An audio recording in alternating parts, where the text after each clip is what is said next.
So మొత్తానికి భారత రాజ్యాంగం మీద సెమినార్ ఒకటి నిర్వహిస్తే ఎమ్మెల్సీ కవితకు సంబంధించి దాన్ని ఈ తెలంగాణలో ఉన్న ఆంధ్రప్రదేశ్ మీడియా ఎక్కడా కూడా ప్రచురించిన పరిస్థితి లేదు. నేను ఈ విషయాన్ని చాలా క్లారిటీగా చెప్తున్నాను.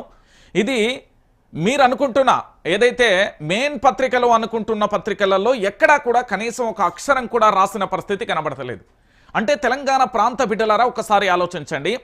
తెలంగాణలో ప్రజా సమస్యల మీద పోరాటం చేసిన, తెలంగాణలో ప్రజల పక్షాన నిలిచిన, తెలంగాణలో ఇక్కడి ప్రాంత బిడ్డల కోసం మనం ఎంత ఉధృతమైన పోరాటం చేసినా ఆంధ్రప్రదేశ్కు సంబంధించిన మీడియా, ఆంధ్ర పెత్తందారి వ్యవస్థకు సంబంధించిన మీడియాలో ఎక్కడా కూడా వార్తలు కనిపిస్తలేవు. రైతులకు సంబంధించిన రైతు భరోసా రాలేదురా, రైతు రుణమాఫీ కాలేదురా నాయన అంటే లేదు పూర్తి స్థాయిలో వచ్చింది అంటూ కథనాలను శీర్షికగా చేయడం, తెలంగాణలో పూర్తి స్థాయిలో సమస్యలన్నింటినీ పక్కన పెట్టి ఏదీ లేని దాన్ని భూమిరాంగం చేసేసే పరిస్థితి ఇక్కడ కనబడుతుంది. ఎస్, ఎందుకంటే మీకు చాలా పత్రికలు అన్నీ కూడా చూసే ఉంటారు. ఎందుకంటే ఇప్పటి వరకు ఎమ్మెల్సీ కవితకు సంబంధించి ఒక అంశాన్ని చేసింది ఈ భారత రాజ్యాంగాన్ని సంబంధించి. ఎందుకు అంటే తెలంగాణలో రాజ్యాంగాన్ని కాపాడండి అంటూ కూడా ఈ టైటిల్కు సంబంధించిన ఎపిసోడ్లో చేస్తే ఆంధ్రప్రదేశ్కు సంబంధించిన మీడియా ఛానల్లో కానీ ఆంధ్రప్రదేశ్కు సంబంధించిన పేపర్లో కానీ ఎక్కడైనా కసమంత అంటే కొంచెం కూడా కనపడిన దాఖలా లేదు. అంటే తెలంగాణలో డిజిటల్ మీడియా, తెలంగాణలో ఉన్న సోషల్ మీడియా, దాంతోపాటు జాగృతికి సంబంధించిన టీంలో మాత్రమే వార్తలు కనిపించాయి. ఎందుకు అనేది దీని గురించి నేను ఆరా తీసే ప్రయత్నం చేస్తే తెలంగాణలోనే నిజంగానే టీవీ5 ఎవరిది, ఏబిఎన్ ఎవరిది, ఎన్టీవీ ఎవరిది, ఈటీవీ ఎవరిది అనేది ఆరా తీసే ప్రయత్నం చేస్తే ఆంధ్రప్రదేశ్. మరి మా ఆంధ్రజ్యోతికి ఏమైంది, మా వెలుగుకి ఏమైంది, లేకపోతే ఈనాడుకి ఏమైంది, సాక్షికి ఏమైంది, ఇలా చెప్పుకుంటూ పోతే ఏ పత్రికలలోనూ ఏ ఛానళ్లలోనూ కూడా రాజ్యాంగాన్ని కాపాడండి అంటూ కూడా ఒక మంచి సెమినార్ పెడితే కనీసం కూడా దానిని చూపించి కనీసం ఆ అక్షరాలను కనిపించేలా కూడా చేసిన పరిస్థితి లేదు.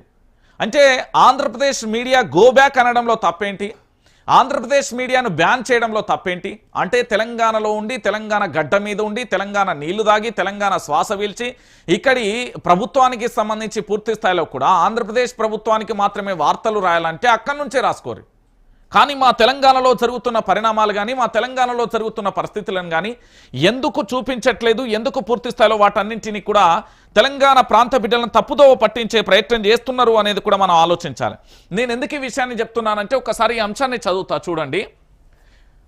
తెలంగాణలో భారత రాజ్యాంగాన్ని కాపాడండి, రాహుల్ను కోరిన ఎమ్మెల్సీ కవిత, బండి సంజయ్ వ్యాఖ్యలు ఫెడరల్ స్ఫూర్తికి విరుద్ధం, జాగృతి ఆధ్వర్యంలో రాజ్యాంగంపై సెమినార్ అంటూ కూడా చూసిన పరిస్థితి కనబడుతుంది. కేంద్ర సహాయ మంత్రి బండి సంజయ్ వ్యాఖ్యలు అర్ధరహితమని, ఆయన వ్యాఖ్యలు రాష్ట్ర హక్కులను కాలరాసేవిగా ఉన్నాయని బీఆర్ఎస్ ఎమ్మెల్సీ కల్వకుంట్ల కవిత అన్నారు. తెలంగాణకు కేంద్ర ప్రభుత్వం నుంచి ఒక్క ఇల్లు కూడా మంజూరు చేయమని చెప్పడం దారుణమని ఆమె వ్యాఖ్యానించారు. ఆదివారం తెలంగాణలో పూర్తి స్థాయిలో కూడా భారత రాజ్యాంగంపై తెలంగాణ జాగృతి ఆధ్వర్యంలో నిర్వహించిన సెమినార్లో ఎమ్మెల్సీ కవిత పాల్గొన్నారు. ఈ సందర్భంగా మాట్లాడుతూ ఫెడరల్ స్ఫూర్తికి విరుద్ధంగా కేంద్ర ప్రభుత్వం పనితీరు ఉందన్నారు.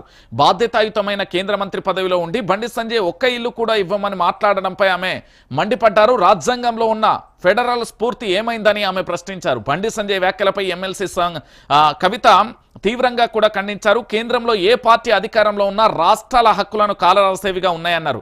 రాహుల్ గాంధీ రాజ్యాంగాన్ని కాపాడాలని ఆయన నిత్యం తిరుగుతున్నాడని ఆమె దుయ్యబట్టారు.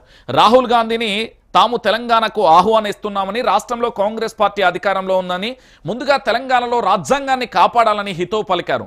ఆసిఫాబాద్లో కొన్ని నెలల క్రితం మత కల్లోలాలు జరిగిన వందలాది మంది నిరాశ్రయులు అయ్యారని, దీనిపై ఒక్క కాంగ్రెస్ నాయకులు నోరు మెదపలేదని ఆమె ఆగ్రహం వ్యక్తం చేశారు. ఆసిఫాబాద్లో నెలల తరబడి ఇంటర్నెట్ సేవలు నిలిపివేశారన్నారు. ఇప్పటికీ ప్రభుత్వం నుంచి వాళ్లకు ఎలాంటి ఆర్థిక సాయం, నష్టపరిహారం అందలేదన్నారు. ప్రభుత్వ పెద్దలు కనీసం వాళ్ళను పరామర్శించలేదని ముఖ్యమంత్రి రేవంత్ రెడ్డి, ఉప ముఖ్యమంత్రి బట్టి విక్రమార్క, మంత్రులు కనీసం అటువైపు చూడలేదన్నారు.